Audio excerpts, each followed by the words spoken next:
Bonjour les Sagittaires, j'espère que vous allez bien. Je vous propose aujourd'hui un tirage général du domaine sentimental pour le mois de mars 2021. C'est un tirage général, vous prenez ce qui fait écho avec votre réalité, vous laissez le reste de côté. Pour une guidance privée, vous avez mes coordonnées en barre d'infos. Donc, comme c'est un tirage sentimental, je vous invite à aller voir aussi votre lune, puisque la lune nous parle beaucoup de notre façon dont on vit nos émotions, la vie intérieure, le subconscient, l'inconscient. Également, où est votre Vénus, puisque Vénus nous parle aussi du plan sentimental. Voilà pour l'introduction. J'ai utilisé donc l'oracle, le chakra du cœur, ainsi que le tarot Musha. Donc, je procède de la façon suivante. Ici, j'ai interrogé l'oracle pour avoir un petit peu une idée, un éclairage sur le plan sentimental. Ici, à gauche, ça va être vous, un petit peu vous vis-à-vis de la relation. Ici, à droite, votre autre. Au centre, ça va être le lien entre vous deux. Et les deux cartes ici, ce sera l'issue de la relation. Voilà. Donc, vous pouvez interchanger. Hein. Là, j'ai mis vous et là, votre autre. Mais vous pouvez interchanger si vous vous reconnaissez plus de l'autre côté. Ça marche tout à fait. Voilà, c'est parti. Alors, l'oracle nous parle d'une bague, d'un cadeau. Alors, qu'est-ce qu'on peut entendre par là? On peut attendre par là qu'il y a quand même quelque chose pour vous qui va vous surprendre. Hein. Le cadeau, c'est quelque chose qui va surprendre, quelque chose qui fait plaisir. Il y a une bonne intention qui nous est adressée dans le domaine sentimental. Ça peut aller jusque la bague, si vous le souhaitez. Hein. La bague, ça veut dire... on peut l'entendre, la bague, par une alliance, hein, tout simplement, une alliance entre deux personnes. Ça peut aller bien évidemment jusqu'aux fiançailles et même au mariage. En tout cas, voilà, là, c'est vraiment dans le cas le plus extrême. Ça peut être aussi un cadeau, quelque chose qui fait plaisir. On va regarder tout de suite vous vis-à-vis de la relation. Alors, on a le 6 de coupe. On a la 10, super, la roue. Et on a la 3, l'impératrice. Alors là... vous êtes clairement dans une étape, donc il y a quand même deux arcanes majeures. Hein. Donc on a l'impératrice. L'impératrice dans le plan sentimental, elle nous parle toujours d'une grande capacité de séduire. Hein. C'est vraiment que là, avec l'impératrice, c'est une carte très vénusienne. Vous voyez, on a le symbole de Vénus qui est juste ici, là, gravé sur la pierre. Elle nous parle toujours d'une capacité à séduire l'autre, à charmer. On est vraiment dans ces plus beaux atouts là, et on va savoir attirer et amener vers soi ce qu'on souhaite. La roue juste au-dessus parle d'un changement. C'est un changement de cycle. La roue, s'il y a une carte majeure très importante qui annonce donc la roue qui tourne, qui nous amène vers un nouveau cycle, elle est toujours porteuse aussi de chance, cette roue. On voit d'ailleurs qu'elle est fleurie. Donc là, elle annonce justement une roue qui tourne un peu sur le plan sentimental, affectif, quelque chose de très bon, très joyeux. On a ensuite le 6 de coupe. Alors le 6 de coupe... Le 6 de coupe également, on voit donc une personne, un homme là qui est convoité par deux personnes. Donc là, on voit apparemment que vous êtes vraiment dans une posture où vous pourrez être convoité, effectivement. Vous pourrez être convoité, on va venir vers vous. Voilà, vous êtes un petit peu au centre des préoccupations, j'ai envie de dire. Hein. Donc là, très très bien, on va regarder votre autre. Alors, le 3 de bâton... La 18, la lune. Et là, on a la reine de Pentacle. Alors, votre autre. Alors déjà, la lune, là, dans ce plan-là, va quand même nous parler, bien évidemment, du plan sentimental également. Il y a quelque chose de très émotionnel, de très émotif. Il peut y avoir un petit peu des doutes, mais peut-être des peurs. C'est-à-dire que là, la lune peut apporter un petit peu... dans le plan sentimental, elle est très très positive. Elle nous parle vraiment d'amour. Elle peut apporter certaines choses qui ne sont pas encore pleinement reconnues. Elle peut amener des petites angoisses, hein. Vraiment, c'est pas très très fort, mais voilà. En tout cas, la lune, c'est toujours ce qui se passe dans la nuit, donc c'est pas totalement mis en plein jour. Sur ce plan-là, voilà. On a à côté quand même le 3, donc c'est une carte positive, hein, c'est une carte positive. On a le 3 de bâton qui là va nous parler vraiment, on voit quelqu'un qui regarde vers l'horizon, qui tourne un petit peu le dos au passé, qui veut un renouveau. Il y a une énergie un petit peu de renouveau, on voit qu'il regarde vers l'aube, hein, l'aube qui se lève, le soleil qui se lève. Il y a vraiment une énergie vraiment où on est prêt, on est là sur le pont un petit peu là, et donc là, il y a vraiment une énergie où votre autre regarde quand même vers l'avenir. Hein. Le 3 nous parle toujours un petit peu d'une harmonie intérieure, d'une envie de partage. C'est aussi une énergie de partage. Donc il y a quelque chose quand même où,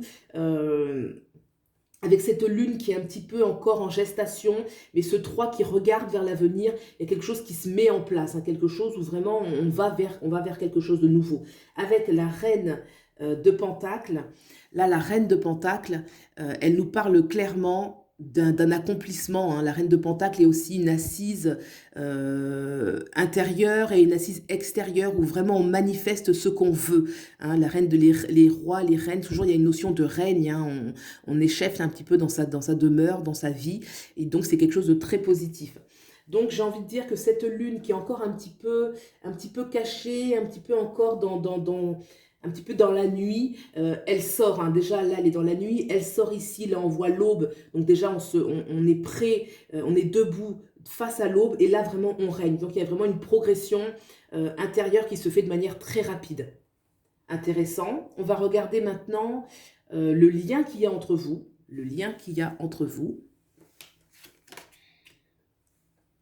Waouh! Ok, alors là, on a le 4 de bâton. Donc le 4 de bâton, les bâtons nous parlent de la matière, hein, un peu l'énergie de terre. Donc la terre, c'est ce qui va ancrer les choses. Le 4, il y a une notion de stabilité, une notion d'ancrage, une notion de force un petit peu qui se dégage du 4.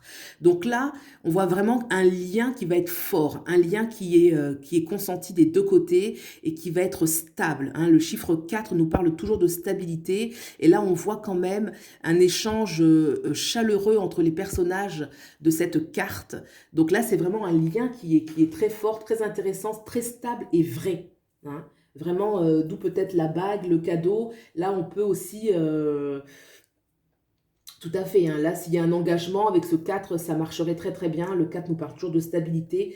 On a ce 10 de pentacle ici. Le 10 de pentacle nous parle de la fin d'un cycle pour un nouveau vers plus de richesse. Donc, richesse intérieure, richesse relationnelle, et ça peut aller jusqu'à aussi la richesse matérielle. Donc, ça peut être une union qui peut être aussi porteuse sur ce plan-là. Ben, écoutez, c'est intéressant. C'est très positif. On va regarder l'issue de la relation. Alors, l'issue, le 7 de pentacle, le chevalier d'épée. Eh bien, écoutez, le 7 de pentacle va parler, vous voyez, on voit un personnage qui est en train de récolter. Avec le 7 de pentacle, il y a toujours une notion où on récolte un petit peu les fruits de son travail. On n'est plus dans une énergie où, voilà, on construit les choses, on travaille les choses en vue de quelque chose. Là, il y a quand même un temps de repos où on va pouvoir vraiment récolter ce que la nature nous a donné. Hein. C'est un petit peu, voilà, c'est la moisson, en fait, hein, le 7 de pentacle. Voilà, donc il y a vraiment quelque chose qui vous dit que voilà, vous allez vous poser, vous allez récolter un petit peu les fruits de tout ce que vous avez traversé ensemble, de tout ce que vous avez vécu. Et là, bon voilà, quoi, c'est quelque chose où vous allez pouvoir vous poser et savourer un petit peu les bienfaits de la relation, j'ai envie de dire, sur le plan sentimental.